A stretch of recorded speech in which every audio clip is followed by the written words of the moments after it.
My stepdaughter's dad spoiled her with expensive food and cash, so I took from my own sons to keep things fair. I let her have everything, punished my boys when they complained, and defended her no matter what.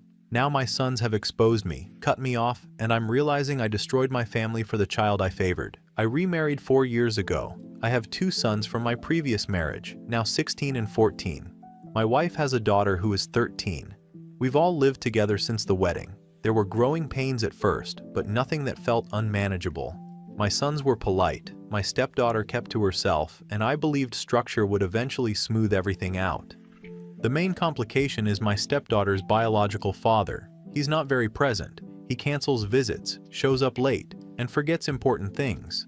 But he has money, and instead of being consistent, he throws cash and stuff at her to make up for it. Expensive takeout multiple times a week, new clothes, prepaid cards, random deliveries, things that show up without warning and without discussion. I could see the imbalance forming early. My sons noticed too. They didn't say much at first, but it was obvious they were clocking it. Different food, different treatment, different expectations. I didn't want that dynamic in my house. I grew up watching favoritism rot families, and I was determined not to let it happen here. So I decided to enforce fairness myself. I didn't take things from my stepdaughter. That wasn't an option. Her father was giving those things, and taking them would have caused constant conflict and resentment toward my wife. Instead, I tightened things on my son's side. Less allowance, fewer extras, no impulse spending. If something had to be cut, it came from them. My reasoning was simple. If one child is receiving more, the others don't need as much. I didn't announce this as some big rule change. I adjusted things quietly. If they asked for money, the answer was no. If they wanted to go out, they needed a reason. I told them it was about discipline and learning that life isn't equal. I framed it as preparing them for adulthood. They didn't take it well. They started asking why their stepsister could eat out while they couldn't. Why she had new things while they were told to make do. I told them comparison thinking leads to resentment. I told them they should focus on what they had, not what someone else was getting. When they kept pushing, I treated it as disrespect. I will be honest here. I do not respond well to complaining. I believe constant questioning undermines authority, so when they pushed, consequences followed. Grounding, loss of privileges, extra chores. I didn't yell or lose control, but I didn't budge either. From my perspective, backing down would have taught them that enough resistance gets results. My wife was uncomfortable, but mostly stayed out of it. She'd say I was being harsh, but she also said she didn't want her daughter punished for what her ex did. I agreed with that. I told her someone had to be the adult and think long term. Things shifted slowly after that. My sons stopped asking for things. They stopped bringing friends over. Meals became quiet. They'd eat and leave. I took this as sulking and waited it out. Teenagers test boundaries. That's normal. What I didn't expect was how isolated they became. One started staying late at school. The other stopped participating in activities he used to care about. When I addressed it, they said there was no point since everything they enjoyed got taken anyway. I saw this as manipulation and made it clear I wouldn't be guilted into changing rules.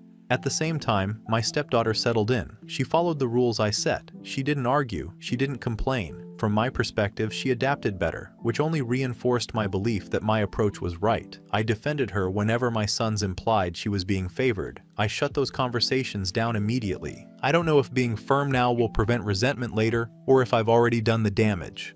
Update 1. I read the comments on my first post, even the ones I didn't agree with.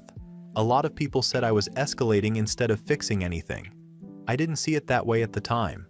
What I saw was the situation getting worse because my stepdaughter's dad kept increasing what he was giving her, and my house felt more uneven by the week.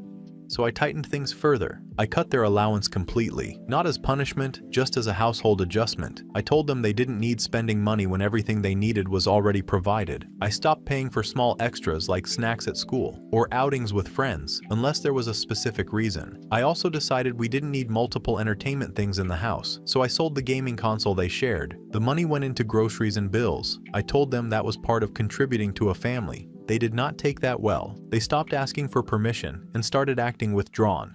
One of them barely left his room unless he had to. The other started staying out late, not doing anything wrong, just avoiding being home. When I brought it up, I was told I was making things miserable on purpose. I saw that as exaggeration. Teenagers tend to react strongly when they don't get their way. At the same time, my stepdaughter wasn't causing problems.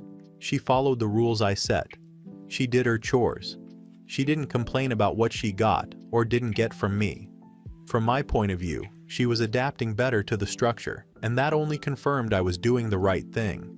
When my sons implied she was getting special treatment, I shut that down immediately. I wasn't going to let them gang up on her or make her feel guilty for what her father provided. I also canceled a planned weekend trip I had talked about doing with my sons. It wasn't anything huge, just a couple days away. I realized my stepdaughter couldn't be included easily, and I didn't think it was appropriate to keep doing things that excluded one child. I told my sons it didn't make sense to do trips that only benefited some people in the house. They accused me of changing the rules whenever it suited me. I told them families adapt and they needed to accept that. That's when my wife started pulling back. She didn't argue with me outright, but she stopped backing me up in front of the kids. She'd tell me privately that things felt tense and that maybe I was being too rigid. I told her consistency matters more than comfort. I also pointed out that she wasn't offering solutions, just criticism. After that, she mostly stayed quiet. Looking back, that silence probably mattered more than I realized.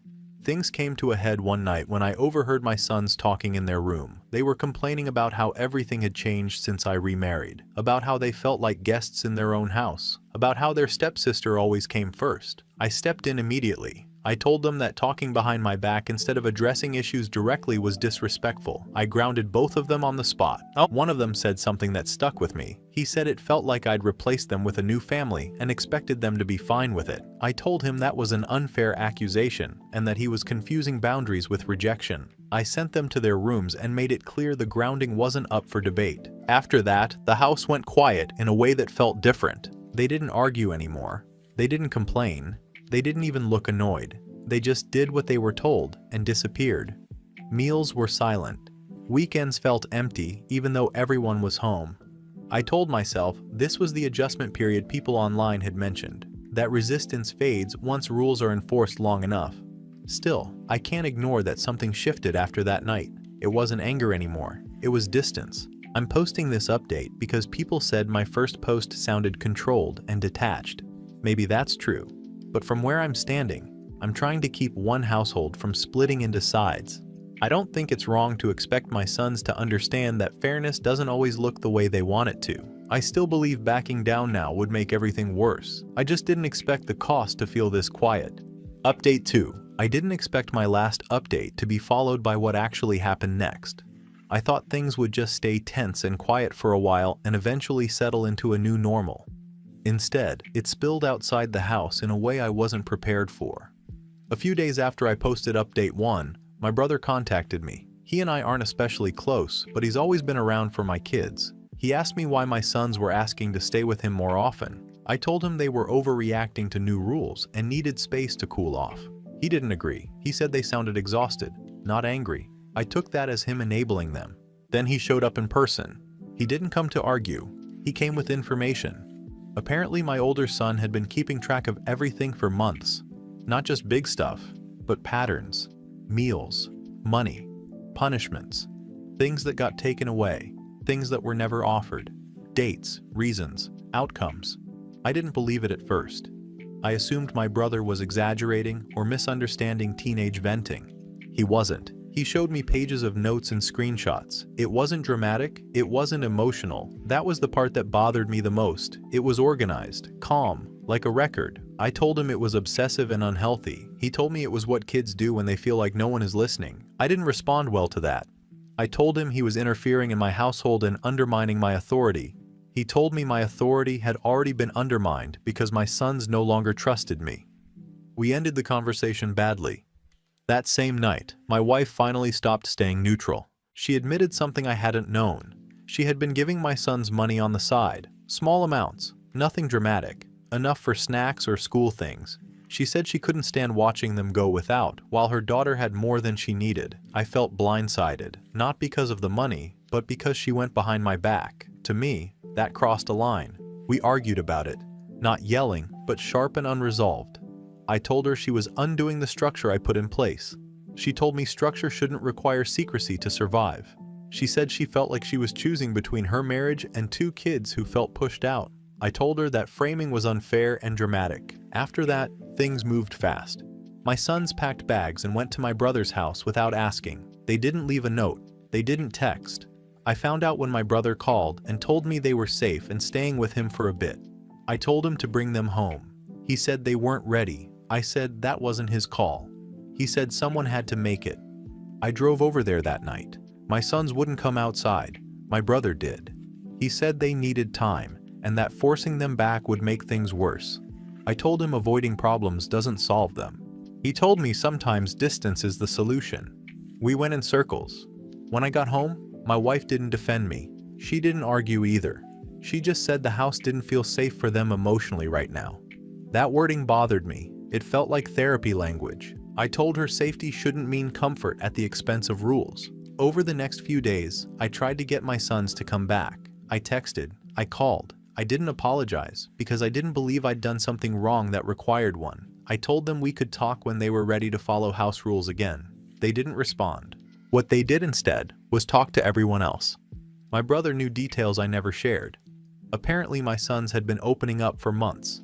To him, to their mom, to a school counselor. All of it painted the same picture, and none of it lined up with how I saw myself. I was described as controlling, rigid, and transactional. I didn't recognize that version of me, and that scared me more than anything. Still, I held my ground. I told my wife I wasn't chasing after kids who ran away the moment things got hard. I said they'd come back once they realized real life doesn't bend to feelings. She asked me what would happen if they didn't. I told her they would. As of now, they're still with my brother. They aren't answering me directly. Everything goes through him or their mom. I'm being told to give them space. I'm being told to reflect. I'm being told this isn't about money or food, but about feeling chosen. I don't fully agree with that, but I can't ignore that the house feels different without them. Not calmer, just hollow. I still believe apologizing for rules sets a bad precedent. I still believe consistency matters, and I still believe they'll come back once emotions cool down. I just didn't expect so many people to step in between me and my own kids before that happened. Update 3. I thought the next update would be about a blow-up, a fight, some kind of forced sit-down where everyone finally said their piece. That's usually how these things go, right? Someone snaps, lawyers get mentioned, voices get raised. That didn't happen. Instead, nothing happened, and that turned out to be worse. After my sons went to stay with my brother, there was a lot of noise at first. People telling me what I should do, people telling me I was wrong. My brother kept pushing for a conversation. Their mother sent long messages about how hurt they were. Even my wife kept asking me to reconsider how I'd handled things. I didn't change my position. I told everyone the same thing. I wasn't apologizing for rules. I wasn't begging kids who chose to leave. If they wanted to come home, the door was open, but the expectations weren't changing. Then, slowly, the noise stopped. Texts went unanswered. Calls stopped coming. My brother didn't argue anymore. He didn't threaten or lecture. He just stopped engaging. Their mom stopped sending messages entirely. Even my wife stopped trying to mediate. She wasn't cold exactly, just distant, practical, like someone who already made a decision and didn't need to sell it anymore. At first, I took that as a good sign. I told myself this was what boundaries looked like. Everyone stepping back. Emotions cooling off. I figured my sons were finally realizing that staying angry forever wasn't realistic. That living with my brother wasn't some long-term solution. I doubled down on consistency at home. Same routines, same rules, same expectations. I thought when they were ready, they'd come back to something stable. Weeks went by. No updates, no asking for money, no complaints filtering back through family. It was like they'd dropped off the map. I asked my brother once how they were doing. He said they were fine and changed the subject. That should have bothered me more than it did. What finally cracked things open wasn't a fight, it was paperwork. I found out through my wife, almost by accident, that the boys weren't commuting from my brother's place anymore. They'd switched schools, quietly, no announcement, no discussion. My brother handled it. Their mom signed off. The school accepted it. Life moved on. When I asked my wife why I hadn't been told, she said she didn't think I wanted to be involved. That stung more than I expected. I told her that wasn't her call. She said neither was forcing kids back into a situation they were clearly done with. We didn't argue. That was the strange part. It felt like we were already past the point where arguing would change anything. The house felt different after that, not louder or quieter, just emptier in a way I couldn't fix by staying busy. Meals were simpler, groceries lasted longer, there were fewer complaints, fewer messes, fewer things to manage. On paper, it was easier. My stepdaughter seemed happier. She didn't say it outright, but it showed. Less tension. More comfort moving around the house. She didn't flinch anymore when I enforced rules because most of them weren't aimed at her to begin with. I noticed that too. I told myself that meant I'd been right about the source of the conflict all along. At one point, I asked her how she felt about everything. Not in a deep way, just checking in. She shrugged and said the house felt calmer now. She said she didn't really miss the boys and that things were easier without all the fighting. She didn't say it to be cruel. That's what stuck with me. It wasn't said with attitude or spite, it was just an observation, like commenting on the weather. That was when it hit me that the situation hadn't paused. It had resolved itself without me. No one was waiting for me to change my mind. No one was holding space for reconciliation. Decisions were being made, routines established, lives adjusted. I wasn't being challenged anymore because I wasn't part of the equation in the way I thought I was. I still believed I'd done what I thought was fair. I still believed my reasoning made sense, but I couldn't ignore the fact that my role had quietly shrunk, not taken away in a dramatic way, just reduced. Redirected around, I didn't lose my sons in one big moment.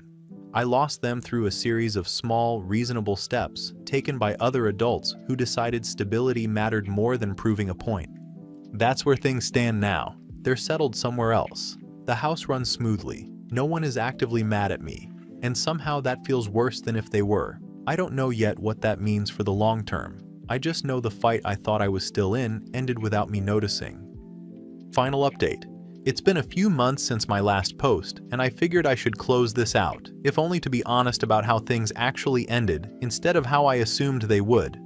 I thought the chaos had been the problem. What I didn't expect was how permanent the silence would become. My wife didn't push for reconciliation anymore. She didn't bring up family counseling or ask me to reconsider rules. She handled things like schedules, bills, and school matters efficiently, almost like a coworker. At first I assumed she was giving me time. Then one afternoon she told me she'd signed a lease for a small place closer to her work and her daughter's school. She wasn't angry when she said it. She didn't cry. She said she needed space and that living together wasn't helping anyone. A few weeks later, I was served papers. Separation, not some dramatic filing full of accusations. The reason listed was irreconcilable parenting values. That wording stuck with me. Not betrayal, not neglect, just values that didn't line up anymore. Around the same time, I finally got clarity about my sons, though not directly from them. Their mother sent me a copy of a revised custody agreement. It outlined limited contact, scheduled check-ins, and clear boundaries. The language was neutral, no blame, just structure. It mentioned that extended interactions had been emotionally exhausting for them, and that this arrangement was what they felt they could manage. I didn't respond right away. I didn't know how to. I kept waiting for anger, for accusations, for something I could argue against. It never came. I asked if they wanted to talk. The response I got was that they weren't ready and didn't know when they would be, that they were doing better with less pressure, that they needed consistency they could trust. Reading that felt like getting the wind knocked out of me, not because it was cruel, but because it made sense in a way I hadn't allowed myself to see before. By the time the separation was finalized, the house felt too big. I still believed in fairness. I still believed in rules and structure, but there was no one left to enforce them on. The systems I'd built worked perfectly.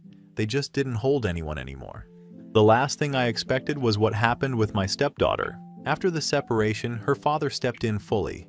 Not in some dramatic rescue way, he just offered to take her full-time. Better school options, more stability, fewer transitions. My wife agreed. It was practical, logical. I didn't object because objecting would have been about pride, not what made sense. She moved out quietly, packed her room over a weekend, took the things that mattered to her. She hugged me goodbye, thanked me for trying, and left.